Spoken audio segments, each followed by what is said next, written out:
Since this is the first episode of the Who Are You series, I'd like to take a moment to just explain what it's about. As it says in Genesis 1:27, God made man in his own image.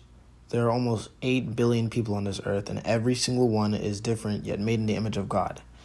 I believe one way of honoring God is by taking the time out to appreciate the uniqueness of different people and what makes them set apart from one another. No fancy interview room, not scripted at all. The person is just given the question, who are you, to think about beforehand, and then we just talk. So without further ado, who are you?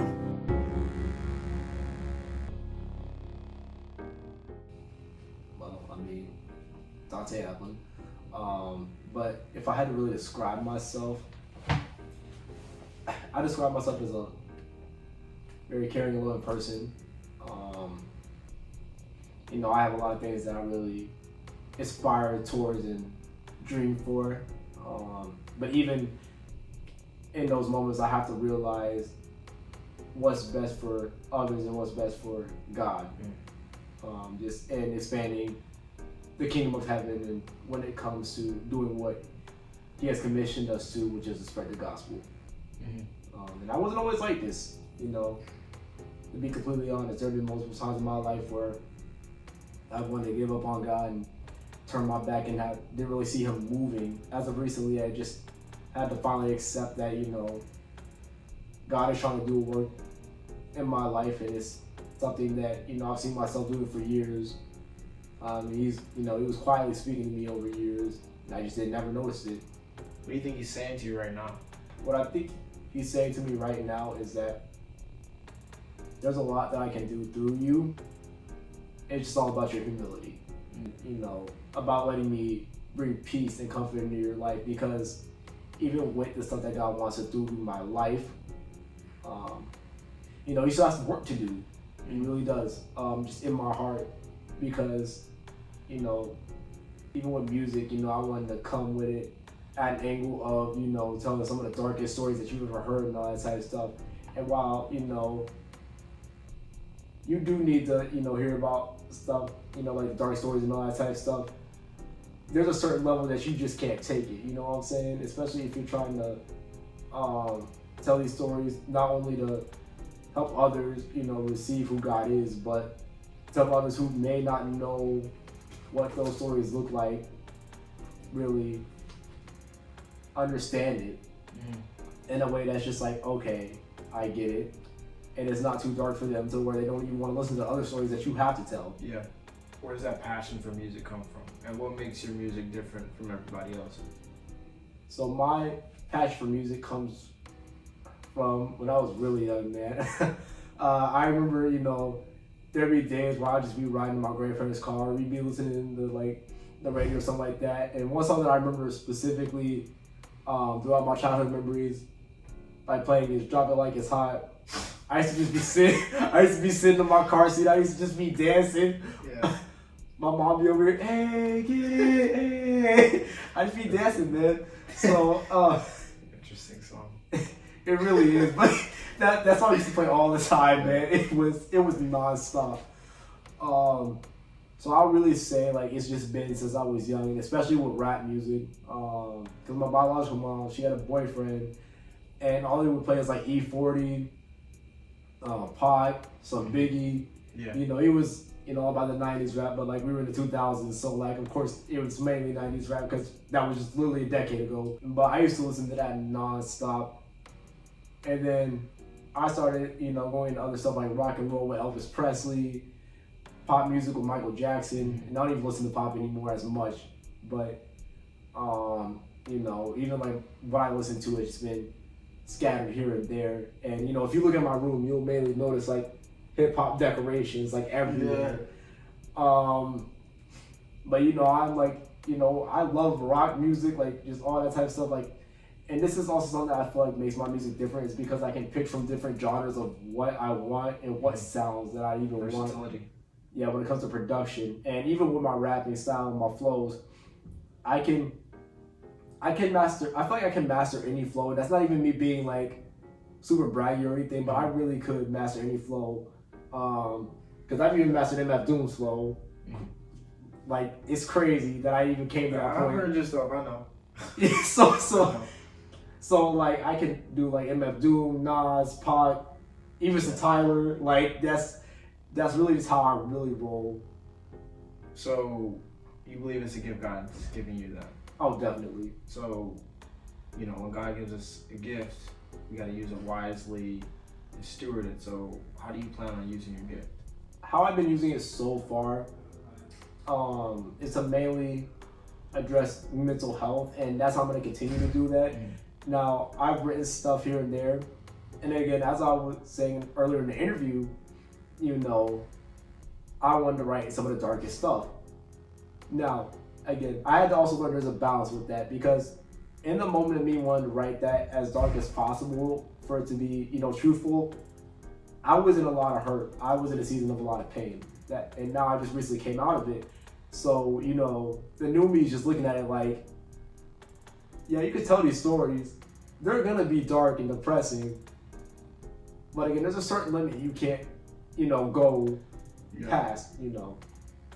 Especially if you want people to hear what you're saying. Because I've been looking at it recently, there's a lot of rappers like, for example, Nas. I've been listening to some of his demos from his album Illmatic, which is like considered the greatest hip hop album of all time. And you know, you're listening to the album and you're like, oh yeah, it's pretty good. It goes hard. You're listening to these demos, man, and like lyrically, they're good. Flow wise, they're good.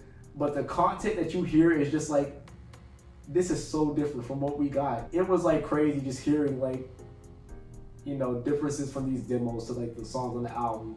So it made me even think about what I was writing and just being like, I gotta be careful with what I write, you know. Yeah. It's not to say that I tone it down completely and water it down so much where it's corny and just like, it's like sugar-coated. Like, no. Like, it's to the point where it's just like, you know, it can still have those rough edges. It can still be very truthful. And, you know, but it can also be insightful. And that's like, it's not just to talk about how life's unfair. It's to talk about, yeah, life is unfair, but there's still a way out of it.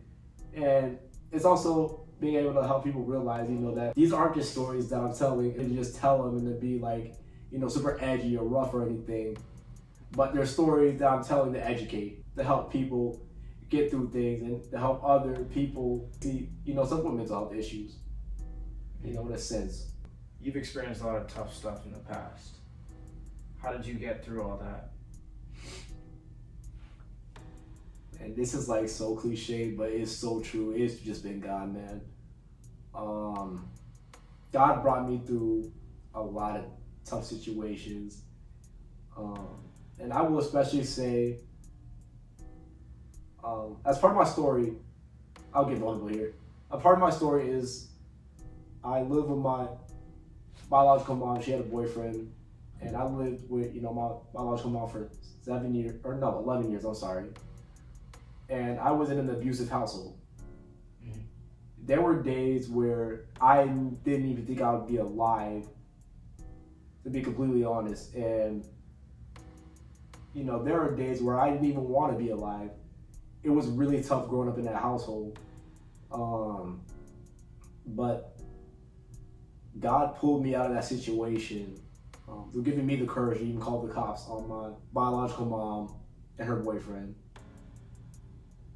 So I would definitely say, no matter what situation I've been through, what season of life that I was ever in, it's always been God. And it's not even for me to just say it to be, you know, cliche. It's me being completely honest.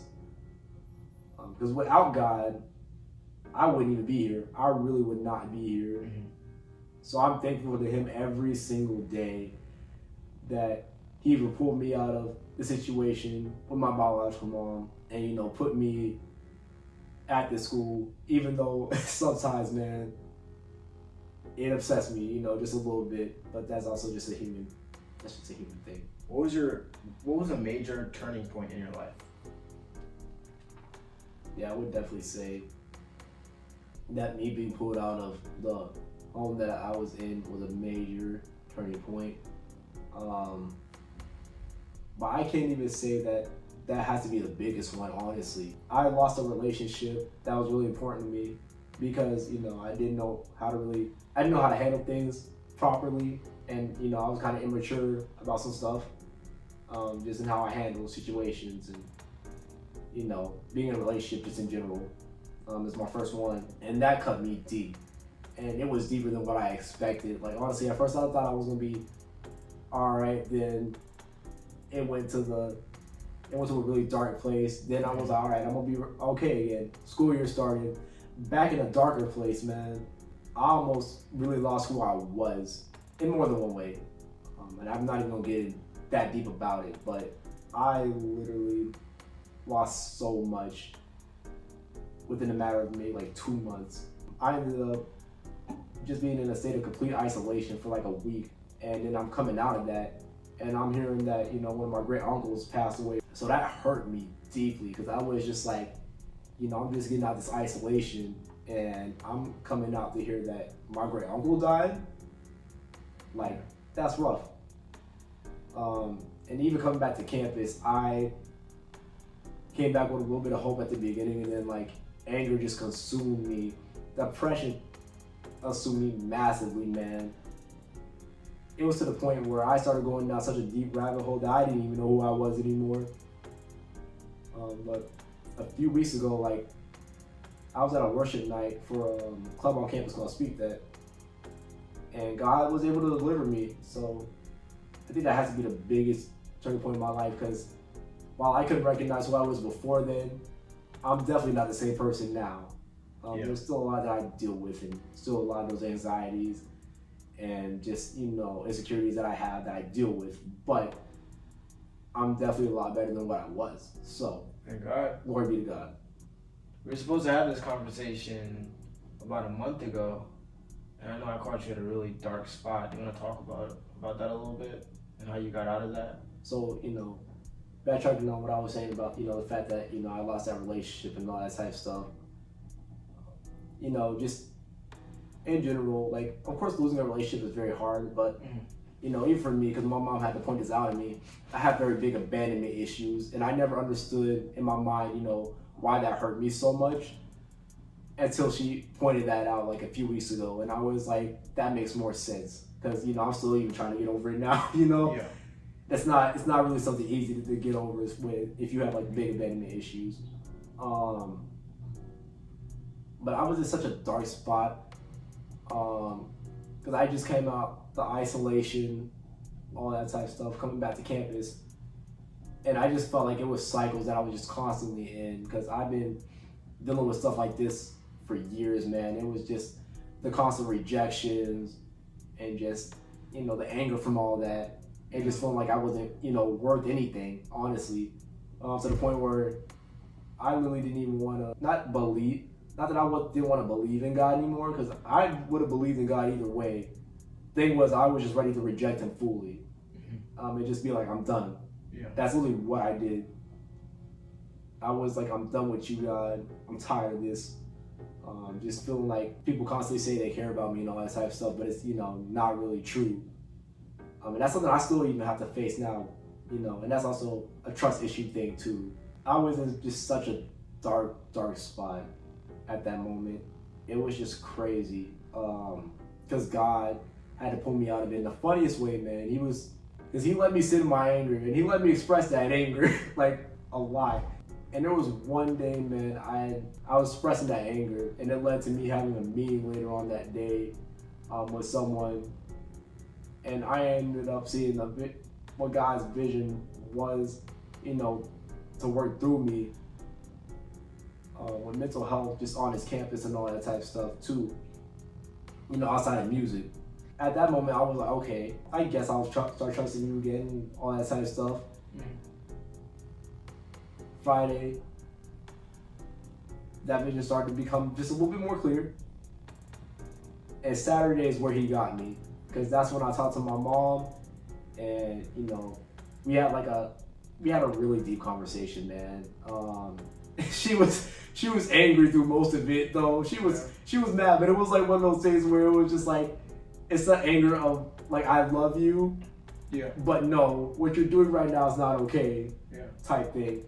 So she had to pull me out of my anger, honestly. She made me realize a lot of things about myself, to the point where later on that night God was able to deliver me. So I can't even say I really did anything really to pull myself out of it. That was completely God, just without a doubt, man. Because I think the biggest thing out of that was the conversation with my mom. Because without that, man, I wouldn't be able to have as much peace as I do from God and feel the way that I feel. Mm-hmm. What's the best piece of advice you can give to just anyone in general? I feel the best piece of advice that I can give is never let your insecurities, your anger, your worry fester, but give it to God. I know there are times where, those feelings will definitely help you out in the moment, especially if you're like a very creative person. Like it can help you to write great songs and all that type of stuff, but just never sit in that. It's good to acknowledge where you're at and all that type of stuff, but it's never good to fester in it and let it sit, because it'll turn you into a completely different person. And I learned that firsthand. It's not worth it. But this also brings me to my next point. Acknowledge just truly how you feel. I believe that, as Christians, and sometimes even, being on this campus, man, it's just like a picture perfect, almost campus. And it's not to say that, everyone should be depressed all the time. No, please don't do that. When you do have those moments of hurt or anger that you're feeling, man, it's important that you acknowledge that, because then that's step one. Step two would be, obviously telling someone that you trust or someone that you know